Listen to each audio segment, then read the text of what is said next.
There's a photograph that still circulates in certain academic circles.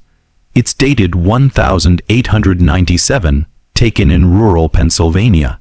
At first glance, it looks like any other family portrait from that era. Stern faces, dark clothing, that familiar Victorian stiffness.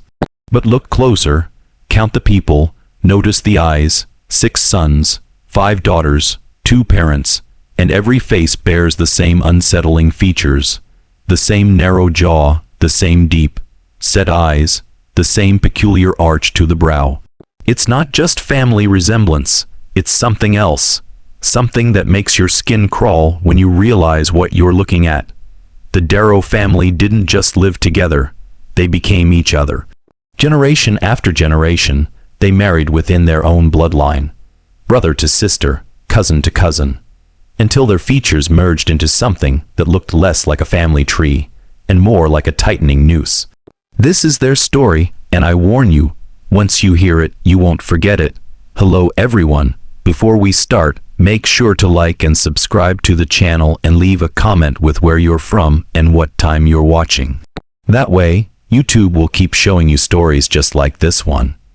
The Darrow family first settled in Clearfield County, Pennsylvania in 1821. Jeremiah Darrow, the patriarch, purchased 800 acres of dense woodland along a creek that locals claimed was cursed. The Lenape people who had lived there before had abandoned it, according to records, calling it the place where spirits turn back on themselves.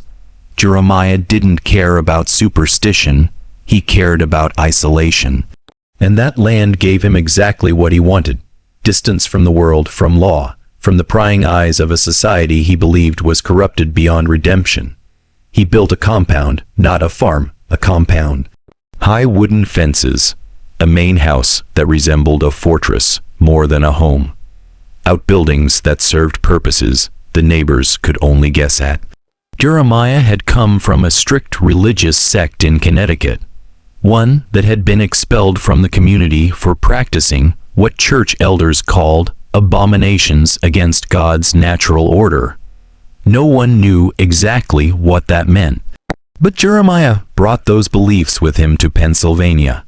He brought his wife, Constance, and he brought a doctrine that would shape every generation that followed. He called it preservation of the pure line. He preached that the Darrow blood was sacred, untainted, chosen. That to mix with outsiders was to invite corruption, disease, and damnation.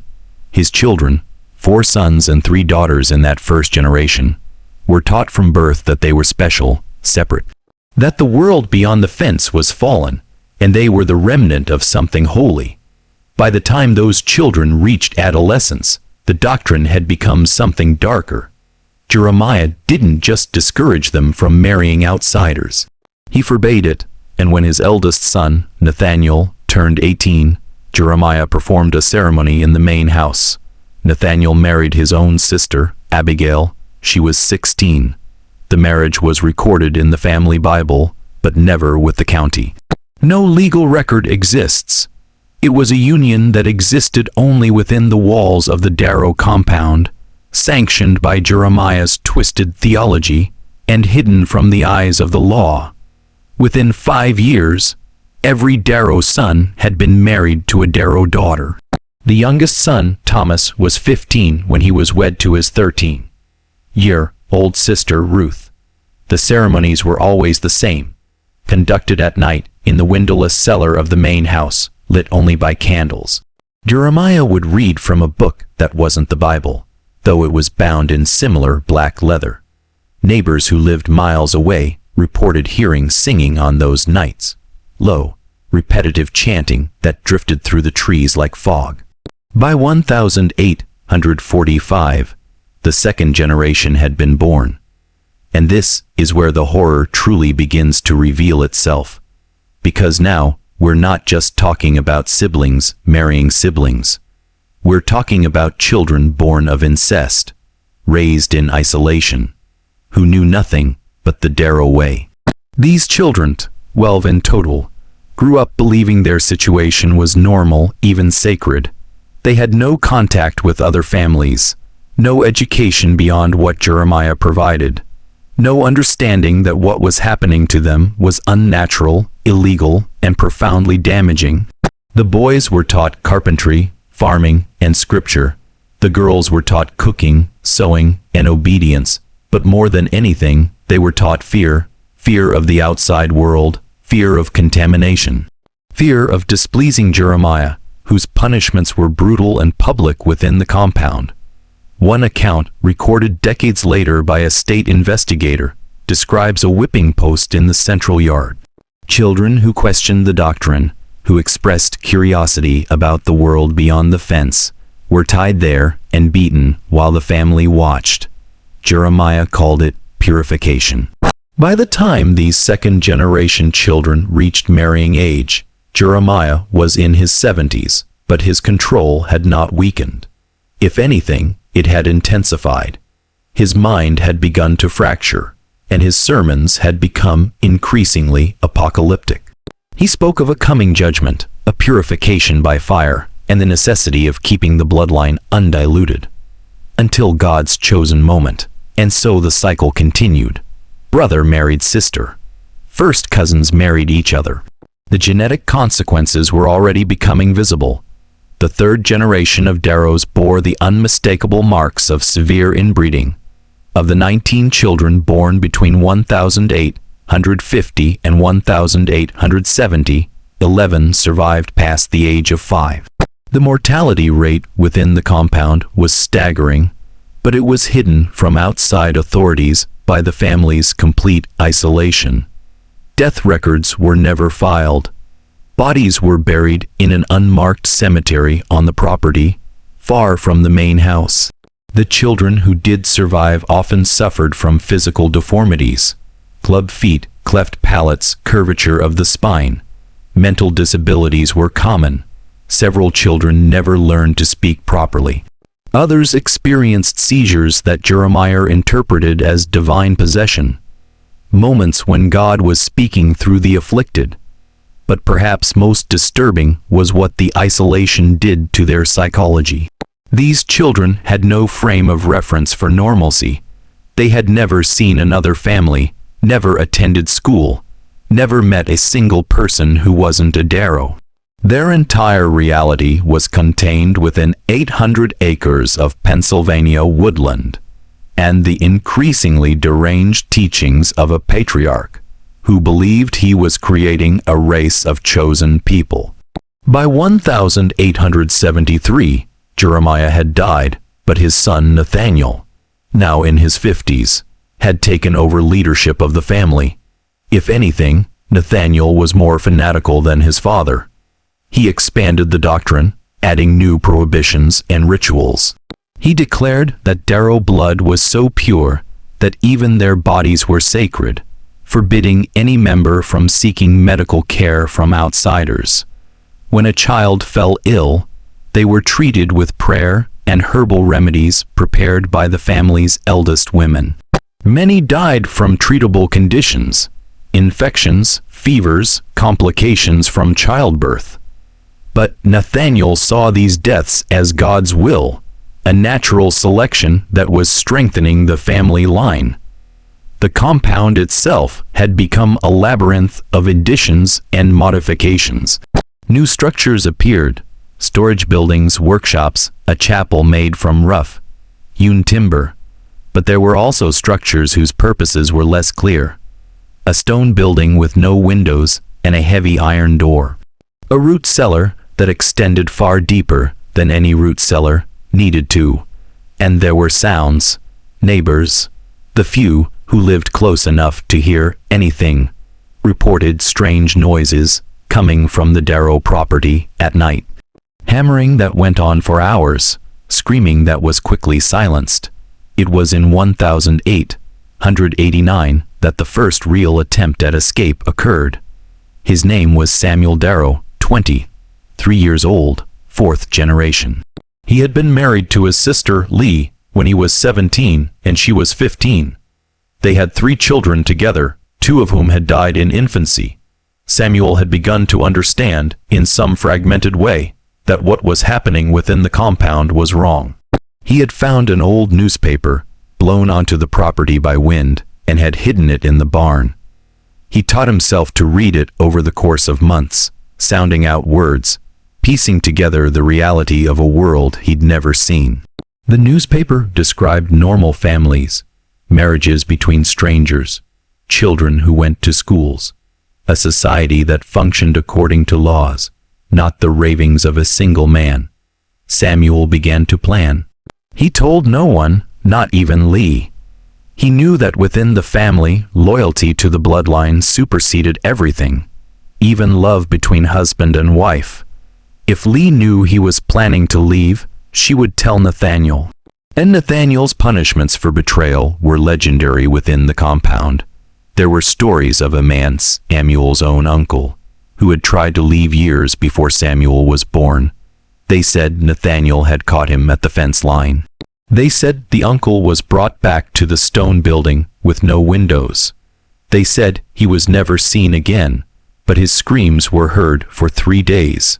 Samuel chose a night in October. The family had gathered for evening prayer in the main house, a nightly ritual that lasted hours. Samuel excused himself, claiming illness, and slipped away into the darkness. He had no money, no map, no real understanding of where he was going. He only knew he had to run. He climbed the fence at the eastern edge of the property, tearing his hands on the rough wood, and dropped into the forest beyond. For the first time in his life, Samuel Darrow was outside the boundary of his family's land. He ran through the darkness, stumbling over roots, branches tearing at his clothes. Behind him, he heard the sound he'd been dreading, the bell. The Darrows had a system for emergencies, a large iron bell that could be heard across the entire compound. Someone had discovered he was missing. They were coming for him. Samuel ran for what he later estimated was 6 or 7 miles, though he had no real sense of distance. He had never traveled beyond the compound, never walked further than from the main house to the farthest field. His lungs burned, his legs shook, but the terror of what would happen if they caught him kept him moving. He eventually collapsed near a road, an actual road, with packed dirt and wagon ruts, something he'd only seen once or twice in his entire life, when supply wagons came to the compound's gate. As dawn broke, a farmer found him. Samuel was barely conscious, his hands bloody, his clothes torn, muttering in a strange, stilted dialect that the farmer could barely understand. The farmer brought him to town, to Clearfield, where Samuel was taken to the local doctor. And it was there, in that doctor's office, that the truth about the Darrow family began to emerge. Samuel was examined. The doctor noted his unusual physical features, the distinctive jaw, the deep, set eyes, the slight curvature of his spine. But more disturbing were the scars. Samuel's back was covered with them, old marks from beatings that had healed poorly. There were burns on his arms, circular marks that looked like they'd been made with something hot and metal. When the doctor asked Samuel where he'd come from, Samuel told him everything. At first, the doctor didn't believe him. The story was too grotesque, too impossible. Families didn't do such things, not in Pennsylvania, not in America. But Samuel provided details, names, dates, descriptions of the compound. He drew a map of the property from memory, marking the locations of buildings, the cemetery, the stone structure with no windows. The doctor contacted the sheriff. The sheriff contacted the state. And in November of 1889, a small group of law enforcement officers rode out to the Darrow compound to investigate. What they found there would haunt some of them for the rest of their lives. The Darrows didn't resist when the authorities arrived. That was perhaps the most unsettling part. There was no violence, no confrontation. When the sheriff and his deputies approached the main gate, Nathaniel Darrow simply opened it and invited them inside, as if he'd been expecting them. As if this was inevitable, the compound was larger than anyone had imagined, a sprawling network of structures, some well maintained, others falling into decay. Approximately 43 people lived there, ranging from infants to elderly members of the original second generation. The investigators documented everything. The family Bible, with its handwritten records of marriages between brothers and sisters, fathers and daughters, uncles and nieces. The chapel, where ceremonies had been performed for decades without legal sanction. The cemetery, with its dozens of unmarked graves, many of them small children's graves. And then there was the stone building. When they opened it, they found a single room, windowless, with chains bolted to the walls. The floor was stained with what was unmistakably old blood. Nathaniel, when questioned, explained calmly that it was the correction room, where family members who strayed from doctrine were brought for spiritual realignment. He showed no shame, no recognition that what he was describing was torture. To him, it was simply necessary. The state of Pennsylvania immediately took custody of the Darrow family members.